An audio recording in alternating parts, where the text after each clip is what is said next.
Vamos a abrir nuestras Biblias esta mañana en el libro de Mateo.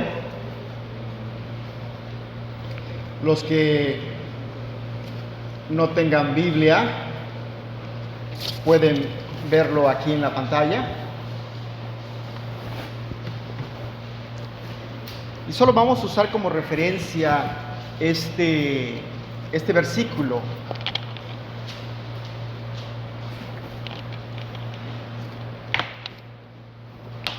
Mateo,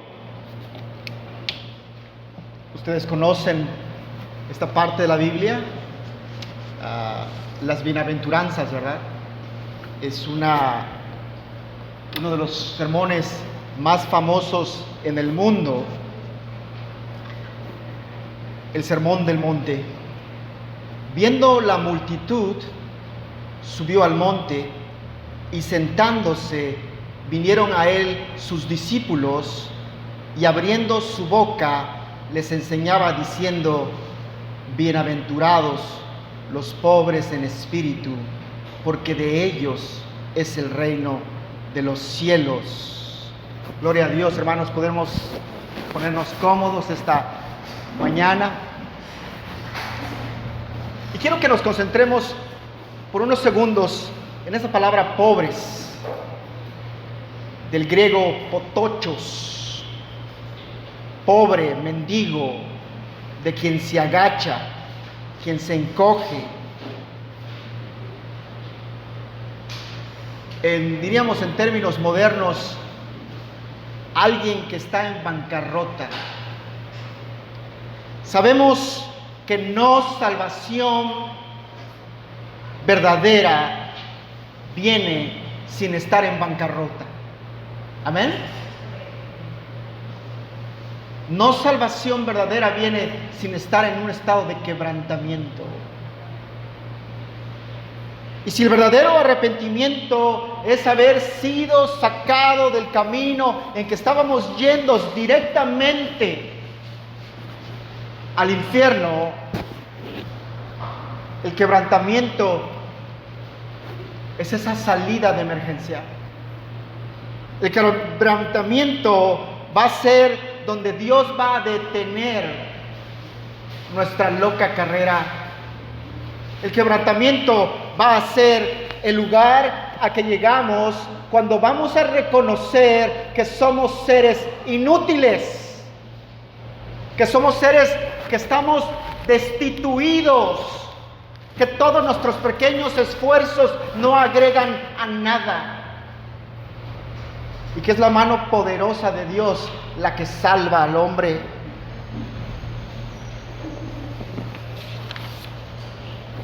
El quebrantamiento no es un lugar estático donde solo pasamos por un momento.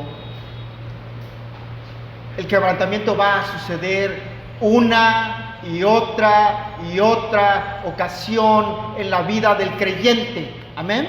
Gloria a Dios.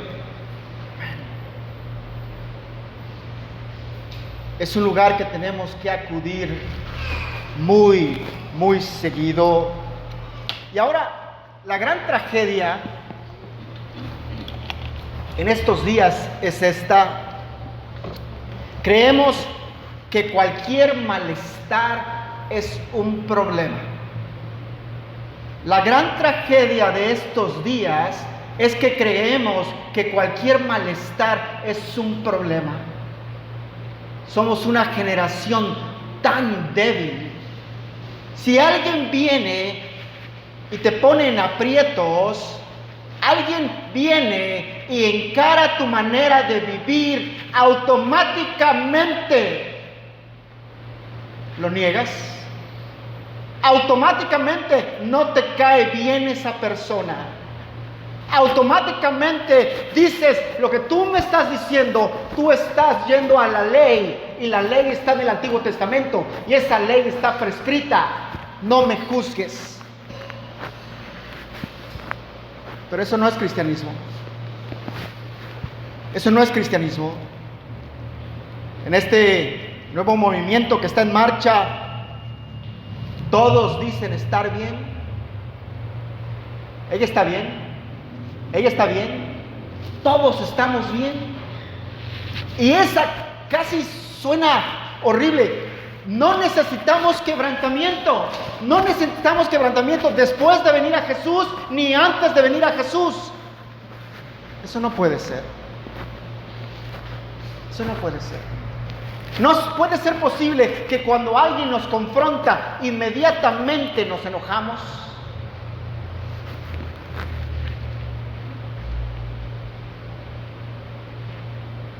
Pobre del papá que le diga algo a su hijo hoy en día. Pobre de él. Pobre de los esposos que quieran exhortar a su esposa. Pobre de él. Esta generación incrédula y perversa.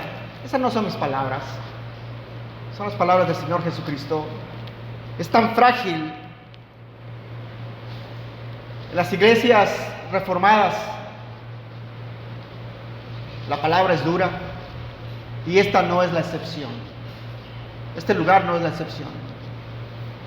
Y voy a ser muy honesto. Voy a ser muy honesto. Trato de no ni mirar a la gente a veces. Porque sí, habemos escuchado algunas veces que una mirada de fe puede salvar al pecador. Si los miras muy fuertes, hermano, ya se pasó, usted ya lo quebró. Lo quebró y se fue. No lo mire, hermano. Imagínate si tuviéramos que confrontarnos. Y esa es la voluntad de Dios. Y ese es el poder de Dios. Generación infiel y perversa, dice la Reina Valera 1909. Me gusta más esa versión. Infiel y perversa. Dijo una vez un predicador al cual yo amo: si te digo pecador, me vas a decir bien, gracias. Pero si te digo que eres un traicionero infiel, entonces voy a llamar tu atención, ¿verdad? Generación infiel y perversa, ¿hasta cuándo tengo que estar con vosotros? Y os sufriré, dice el Señor Jesucristo. La gente no quiere entender qué es la gracia, ni la soberanía, ni mucho menos la santidad de Dios, ni tampoco quiere saber ningún efecto ni consecuencia del quebrantamiento. Pero te digo una cosa, esta es la iglesia. Como predicaba un predicador hace unos días aquí, esta es la iglesia, el baluarte de la verdad. Esta es la iglesia, el hospital donde acudimos los necesitados, los quebrados de corazón. Esta no es la feria de la vanidad. ¿Se acuerdan del progreso del peregrino? Esta no es el lugar donde vienes a jugar juegos. Este no es el parque de juegos. Aquí no venimos a divertirnos. No venimos a poner música y unos ponen música y otros adivinan las canciones. Vemos en muchas iglesias niños bailando con la música. Si supieran las palabras santas que dice la música, que debería decir la música. Si digamos, estas mujeres santas de la antigüedad a veces no dejaban a sus hijos cantar algunas canciones porque no entendían lo que cantaban. Esta es la iglesia donde se predica la enseñanza del Señor. Esta es la iglesia, el hospital. Aquí no hacemos encuestas para saber qué te gustaría cantar o cuánto tiempo quieres que dure la prédica. Este es el lugar donde debes ser quebrantado por la palabra de Dios. Este es el lugar de desgajamiento. Este es el lugar de laceración. Escuchamos esta palabra todo el tiempo. Hebreos 4:12. Hebreos 4:12. No lo sabemos de memoria. La palabra de Dios es como espada de dos filos. Más cortante que toda espada. Y penetra las coyunturas, los tuétanos. Esta es la palabra de Dios. Quebrantamiento. Imagínate una espada. ¿Te imaginas el daño que hace una espada al cuerpo? Y pensamos que venimos a un lugar de estos a divertirnos. Venimos a ser quebrantados por la palabra. Esta palabra viva y eficaz, más cortante que toda espada. Quiero demostrarles esta mañana que el quebrantamiento es absolutamente necesario. Una certera respuesta al pecado. Y quiero que entendamos esta parte. Quiero que entendamos que los creyentes no somos esas gentes que estamos autoflagelándonos. No. No vemos esto desde un punto masoquista para apaciguar la ira de Dios. Estamos hablando de una respuesta apropiada a un Dios santo. Cuando reconocemos que le hemos ofendido y ante todo es apropiado porque el pecado mancha y destruye el alma. El quebrantamiento no es solo para que te sientas mal, es para llevarte al lugar donde entiendas la magnitud de la gracia y la misericordia de Dios. ¡Qué hermoso es esto! El quebrantamiento es para que entiendas el poder de la cruz para salvar.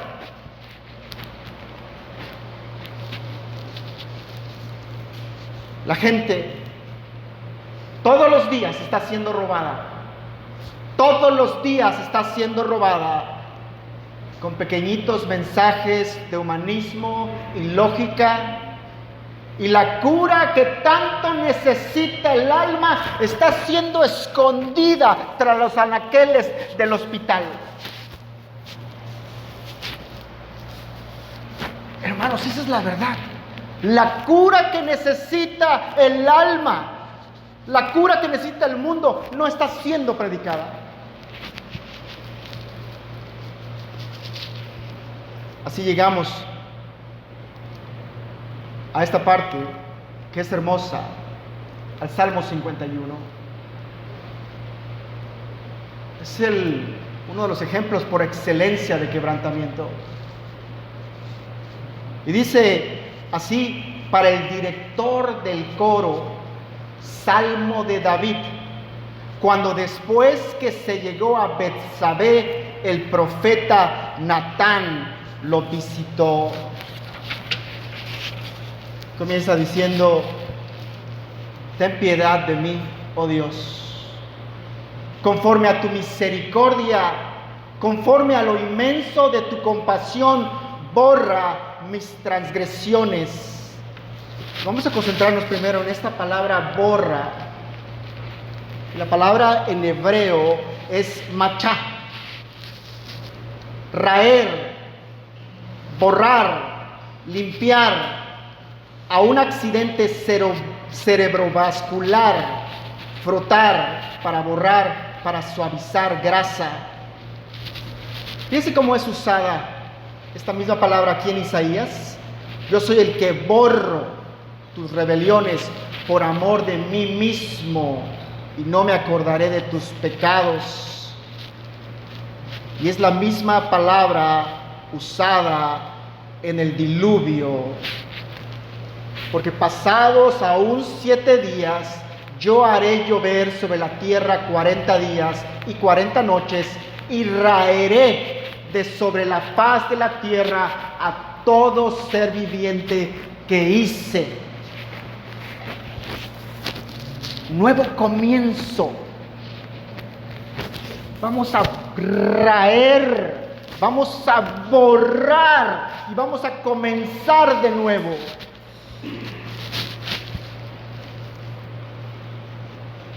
Lávame por completo de mi maldad. La palabra ahí en hebreo es taer o tajer, limpio, limpia, purifica, ser limpia o puro. Está haciendo referencia a una limpieza ceremonial que prepara para uso religioso un objeto. David entiende lo que ha hecho y ahora necesita ser limpio, necesita ser purificado.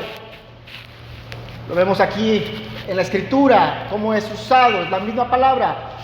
El sacerdote que le purifica presentará delante de Jehová al que se ha de limpiar. Las dos palabras, purifica y limpiar, es esa palabra taer.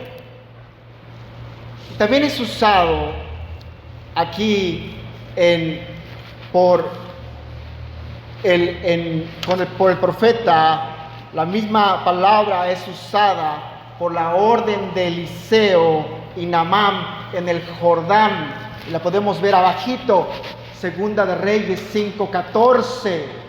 Entonces él bajó y se sumergió 7 veces en el Jordán, conforme a la palabra del hombre de Dios, y su carne se volvió la carne de un niño pequeño y quedó limpio. Vemos la misma palabra, taer, preparar un objeto, purificar un objeto para que pueda ser presentado delante de un Dios, para que pueda ser presentado, para preparar un objeto para uso religioso.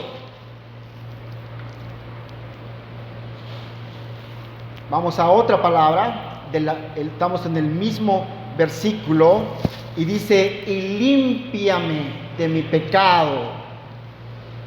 Y aquí la palabra en hebreo es kabaz, lavará, lavada, lavador, pisotear para lavar. Quiero que entiendas esto, es un concepto muy, muy hebreo.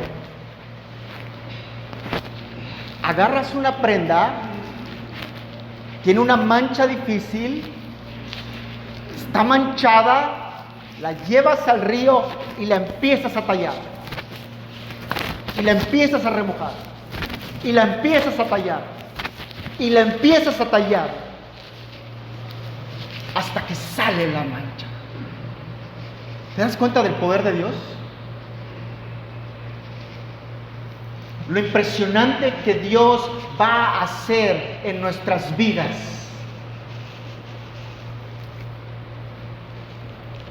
Versículo 3, porque yo reconozco mis transgresiones y mi pecado está siempre delante de mí.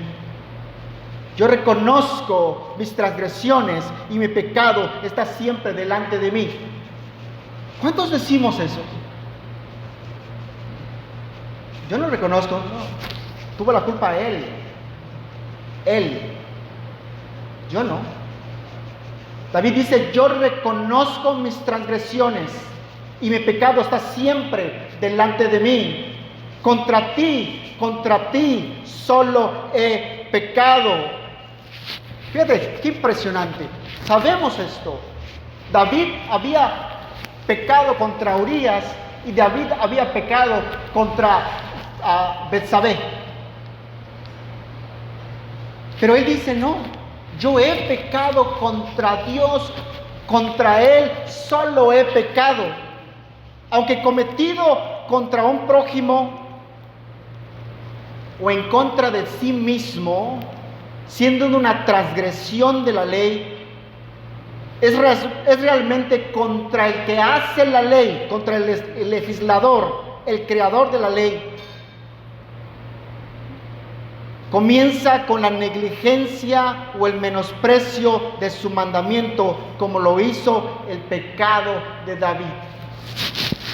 El pecado comienza con tu menospreciar la ley. El pecado comienza con tu no tomar en cuenta a un Dios santo. El pecado comienza cuando no tomas en cuenta que estás delante de un gran Dios. No lo estás tomando en cuenta. Estás actuando como una persona, como un animal. Estás actuando como alguien desconectado. Alguien que conoce que Dios está ahí, pero simplemente decide ignorarlo. Todo pecado, aunque cometido contra un prójimo o contra sí mismo, siempre va a ser en contra de Dios.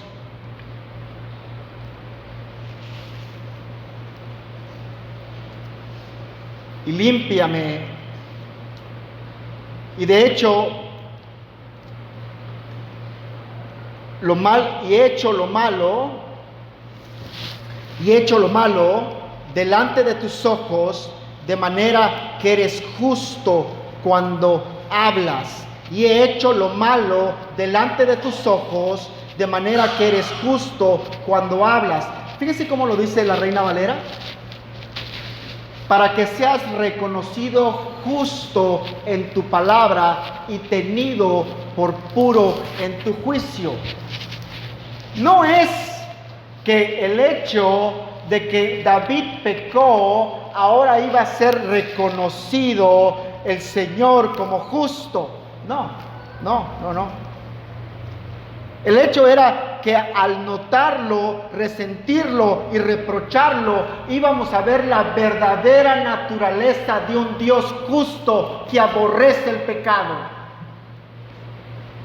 No tiene nada que ver que David no hizo justo al Señor. El Señor es justo. Y el Señor aborrece y reprueba su pecado. Versículo 5. He aquí, yo nací en iniquidad y en pecado me concibió mi madre. David, estando convencido de su pecado, derramó su alma a Dios en oración por misericordia y gracia. David sabía exactamente quién era.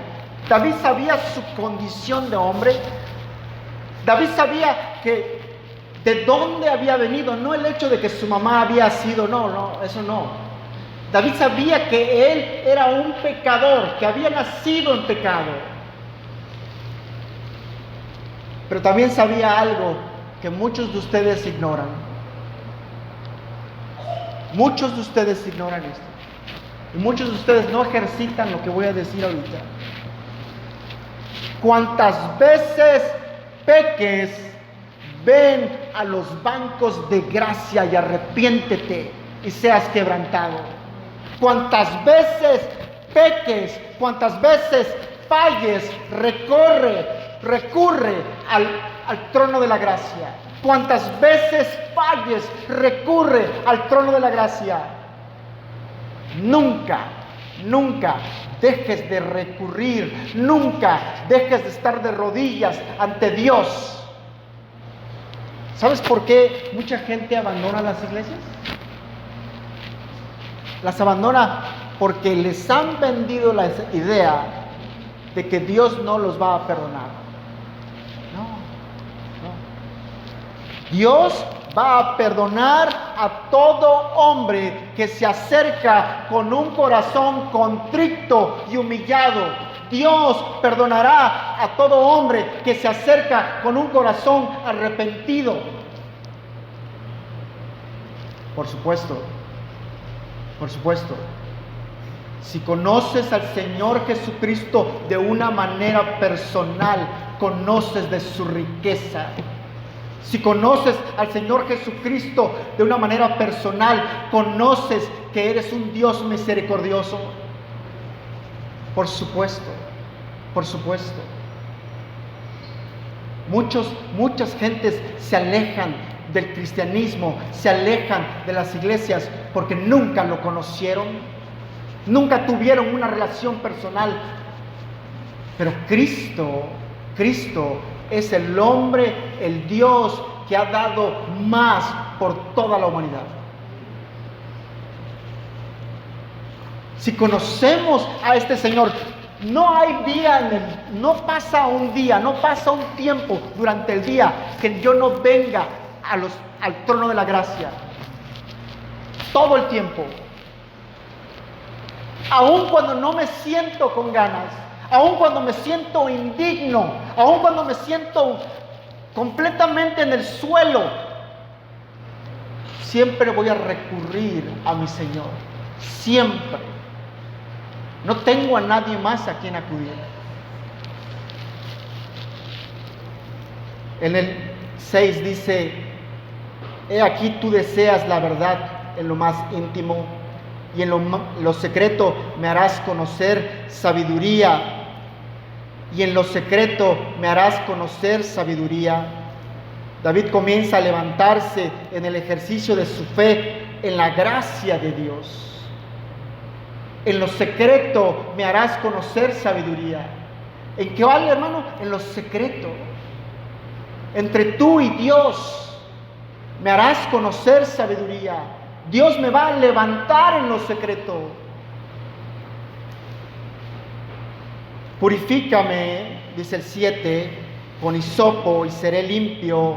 Lávame y seré más blanco que la nieve.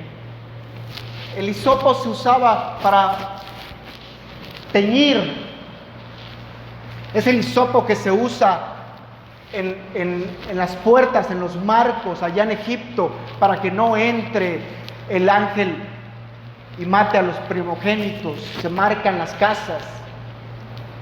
Este hisopo es ese elemento que se va a usar para marcar. El salmista sabía muy bien que su pecado iba más allá de cualquier ceremonia religiosa. El pecado del hombre va más allá que cualquier ritual religioso. El salmista sabía que necesitaba una obra sobrenatural del Espíritu Santo para restaurarle el gozo. Hoy sabemos que necesitamos, que no venimos a este lugar, venimos físicamente a este lugar, pero venimos a ejercer, a hacer algo espiritual.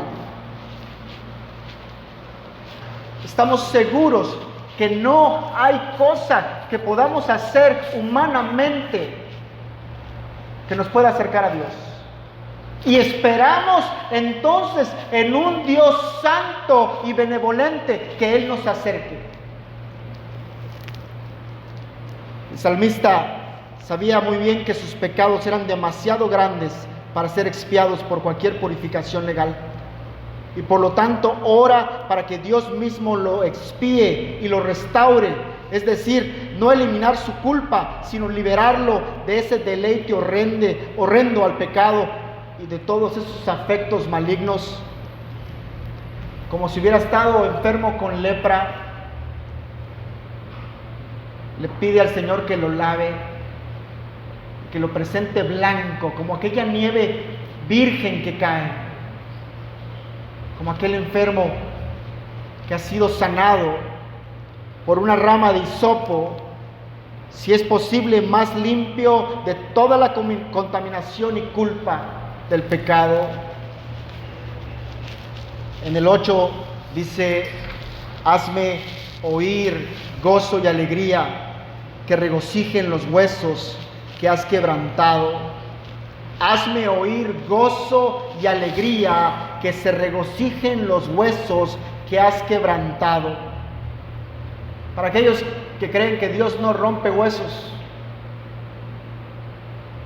para aquellos que creen que Dios no es un padre responsable, que no es un pastor responsable.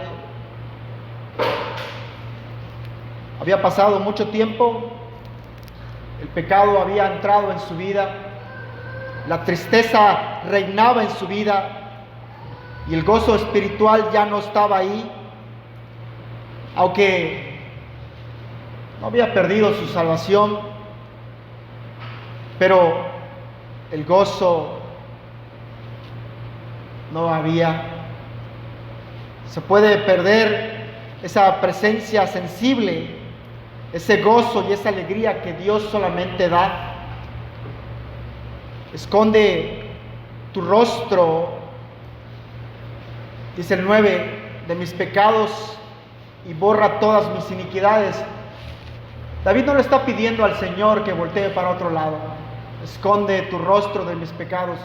No, le está diciendo, no me tomes en cuenta mi pecado. No tomes en cuenta lo horrendo de mi pecado. No que mire hacia otro lado, porque Dios es omnisciente, pero ya no mirarlo con esos ojos de indignación y ahora buscar el perdón. En el versículo número 10 dice, crea en mí, oh Dios, un corazón limpio y renueva un espíritu recto dentro de mí. Un corazón libre de mancha al pecado, renovado.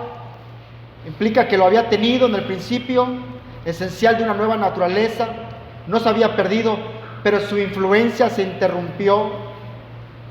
Muestra que no había perdido la presencia y el Espíritu de Dios, aunque había perdido el gozo de su salvación. Y le pide al Señor un espíritu recto, como deberíamos estar pidiendo todos nosotros. Todos nosotros. Un espíritu recto, constante, firme, que no ceda a la tentación.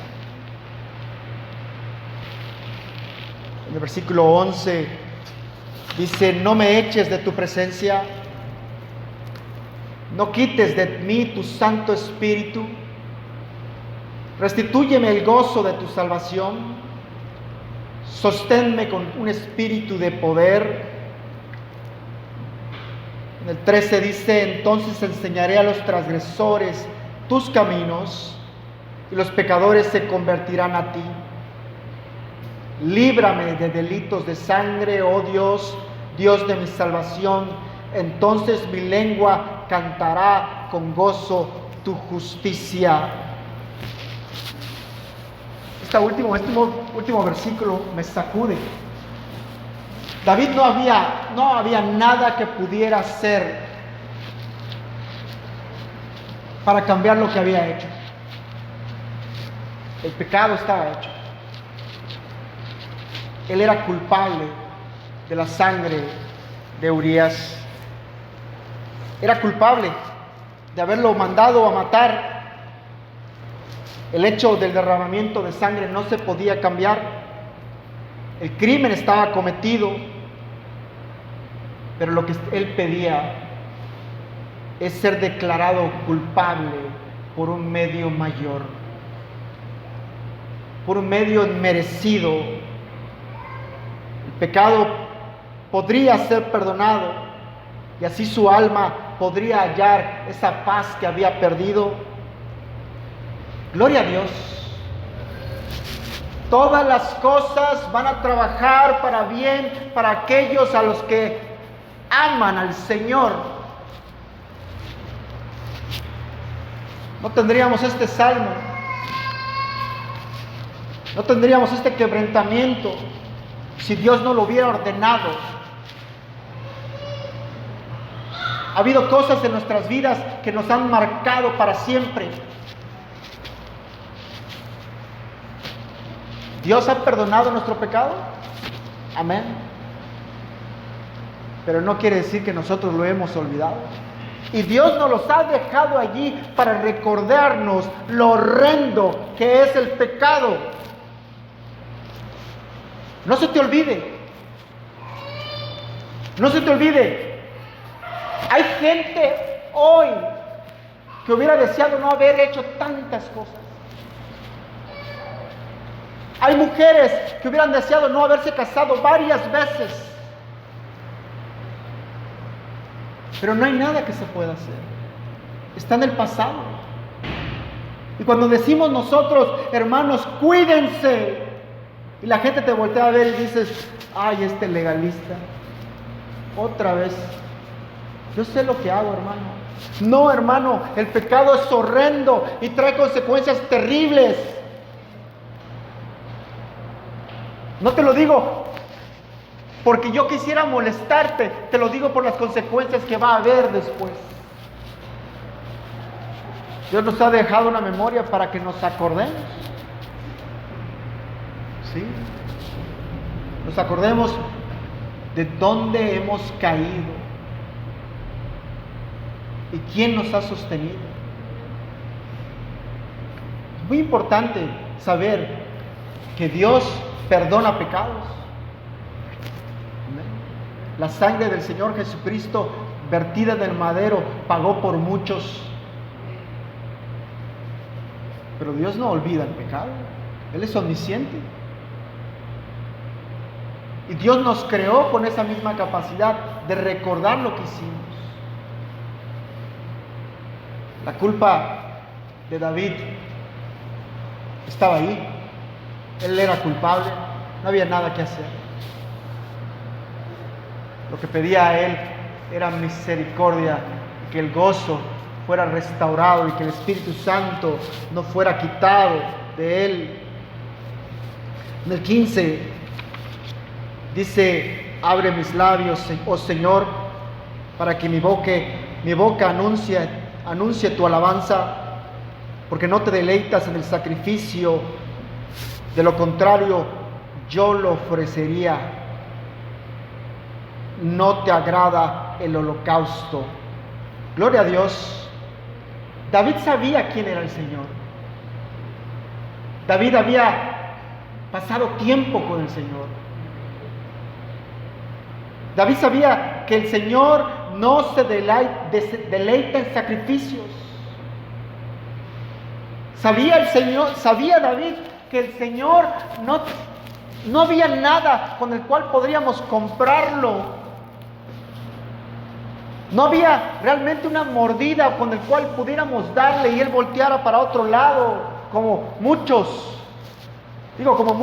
instituciones religiosas en las cuales vas y pagas un dinero y te pueden perdonar años. David sabía quién era el Señor. Sabía cuál era el deleite del Señor. Y sabía dónde estaba el Señor parado.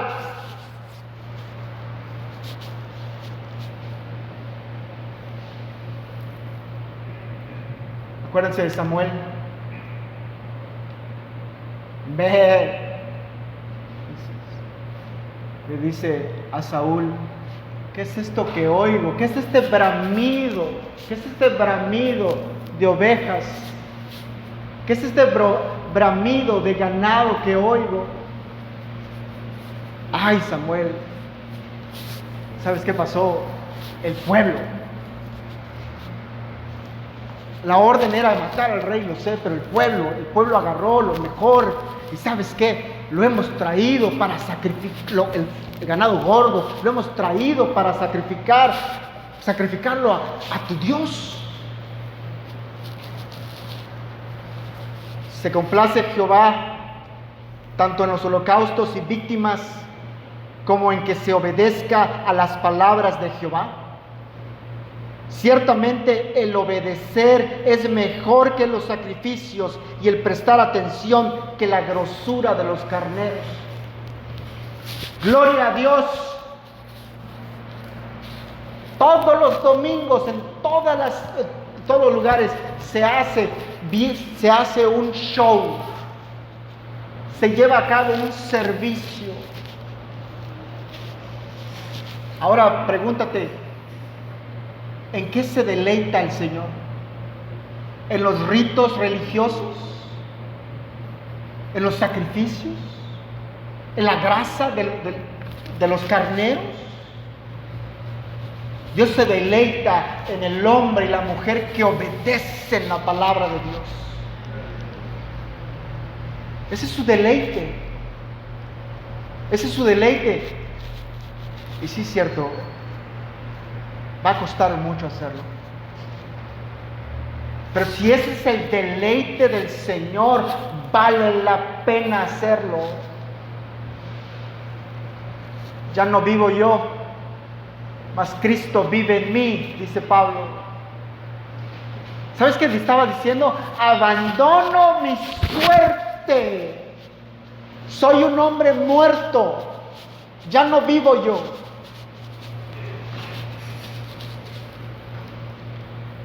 En el 17 dice: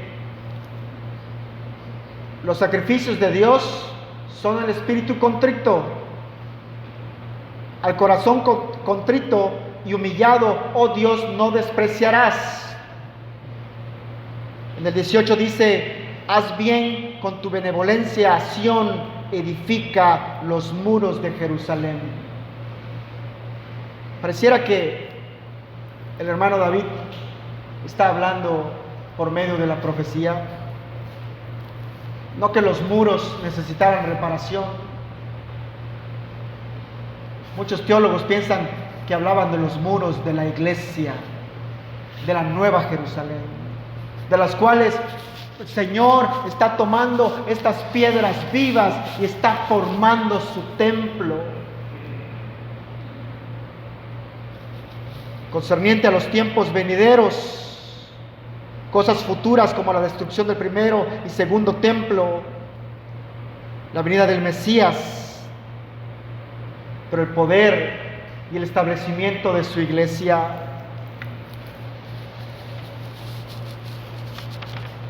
En el 19 dice: entonces te agradarán los sacrificios de justicia, el holocausto y el sacrificio perfecto, entonces se ofrecerán novillos sobre tu altar. Pareciera que se está contradiciendo, porque está diciendo: entonces te agradarán los sacrificios de justicia, el holocausto y el sacrificio perfecto, entonces se ofrecerán novillos sobre tu altar. Pero estaban siendo todo el tiempo ofrecidos novillos sobre los altares. Pero Dios estaba harto de estos sacrificios. A Isaías le dice: estoy harto de estos holocaustos de carneros y de cebo de ganado y la sangre de los novillos. Nada de eso me complace. Hasta que no compongas tu vida, hermano, hermana, hasta que no vengamos al quebrantamiento, no hay complacencia de parte de Dios. Hasta que no reconozcamos nuestro error, hasta que no vengamos y reconozcamos y razonemos.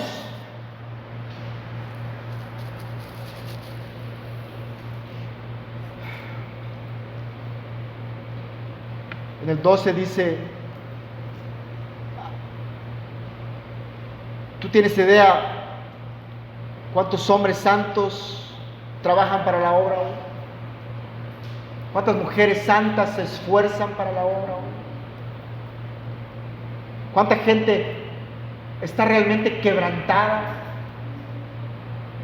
¿Ha habido un verdadero arrepentimiento y se esfuerzan? El quebrantamiento ocurre en el corazón de esa dirección.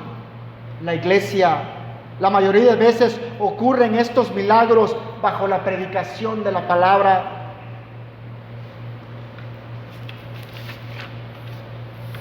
Tenemos problemas para ir allí. Tenemos problemas para recordar. Tenemos problemas para ser quebrantados. Somos una generación débil que no quiere ser incomodada. Pero quiero recordarte que hubo un hombre el cual fue incomodado hasta la muerte. Hubo un hombre el cual fue molido por la ira de su padre, el cual virtió su sangre preciosa. Anoche pensaba yo en esto y decía: Jesucristo se desangró en la cruz. Después de las golpizas que le dieron, después de los latigazos, perdió muchísima sangre.